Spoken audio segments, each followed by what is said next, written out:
महाराज जी जय श्री राधे जी। हाँ हाँ बोलो, आप बोलो। महाराज जी जय श्री राधे जी। मैं उत्तर प्रदेश के फतेहपुर जनपद से आया हूँ जी। और मैं एक छोटे से गांव से बिलोंग करता हूँ। और आज से 14 वर्ष पहले जब मैं कक्षा चौथी पाँचवीं का छात्र था, तब मेरे गांव में एक कार्यक्रम शुरू हुआ जहां पर गरीब कन्याओं के विवाह का आयोजन किया गया।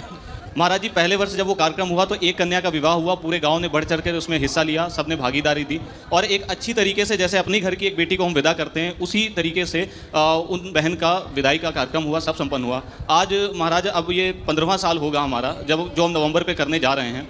महाराज दिक्कत इस बात की है कि लोग इस कार्यक्रम को लेकर के मतलब गांव समाज के और क्षेत्र के लोग हम लोगों को ताना भी मारते हैं और जो भी उस कार्यक्रम में शामिल जितने भी नए युवा शामिल हैं और जो लोग पुराने काम कर रहे हैं उसमें, जो लोग हम लोग आश्रम की सेवा में और कार्यक्रम की व्यवस्था में रहते हैं, तो हम लोग के ऊपर कई तरीके के आरोप लगते हैं कि हम लोग पैसा बचा लेते हैं या उस धन को हम सही तरीके से यूटिलाइज़ नहीं करते। जबकि महाराज जी आपको मैं बताऊँ, आप इतनी बड़ी सेवा चला रहे हैं, यहाँ पर इतने लाखों की भीड़ आपके पास है। महाराज जी मात्र 2 से 3 हज़ार 4 हज़ार लोग आते हैं एक दिन उस कार्यक्रम में।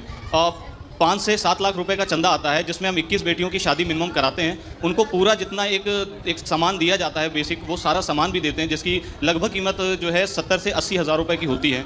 तो महाराज जी उन लोगों को हम समझा नहीं पा रहे कि मतलब हम लोग किसी भी तरीके का पैसा बचा नहीं रहे, जबकि खुद अपनी जेब से लगाना पड़ता है उस कार्यक्रम को। सही है। तो ऐसे लोगों के लिए महाराज जी क्या किया जाए कि मतलब देखो, बोल रहे हैं लोग, इसके चक्कर में आप ना पड़ो। आप लोग अपना कार्य करते रहिए, लोग आपका साथ देते रहेंगे और आप ये अच्छे काम करते रहो, क्योंकि और परवाह ना करिए लोग क्या कहते हैं, इस पर ध्यान लगाओगे तो आप अपना काम कर ही ना पाओगे। महाराज जी दिक्कत इस बात की है कि जैसे लोग बुजुर्ग होते हैं तो उनमें सहन शक्ति ज़्यादा होती है, युवाओं में सहन शक्ति कम होती है। जैसे कि हमने सुंदरकांड में इस चीज़ का पूरा देखा हुआ है कि जामवंत जी को इसलिए रखा गया था कि अगर वानर सेना कहीं डिस्टर्ब करती है तो उन्हें संभालेंगे। पर अब हम नए लोग पिछले 2-3 वर्षों से हम नए युवा जो 24-25 साल की उम्र के हैं उस कार्यक्रम को आगे बढ़ा करके ले जाने के प्रयास कर रहे हैं।